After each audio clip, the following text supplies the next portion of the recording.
Usa nga problema sa ato ang environment kay ang pagsagol-sagol sa mga basura.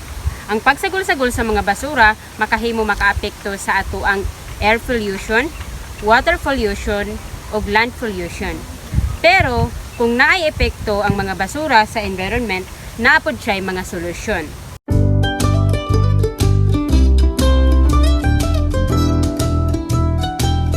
Sa makatabang sa environment ay ang reduce consumption.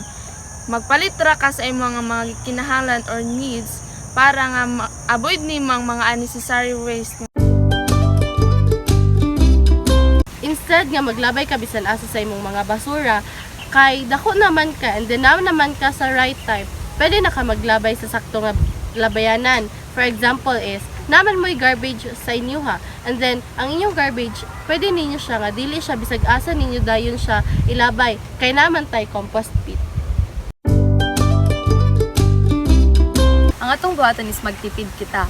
For example, lugar sa atong plastic bottle, pwede na to siyang ipang-cut-cut or himo na to siyang decoration sa atong school kung pwede or sa to ang balay. Kung sa paper sad, pwede sad na to ni siya nga.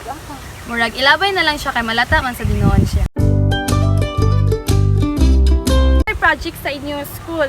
Instead nga ka nang magpalit ka sa mga inyong materials, recycle na lang ka.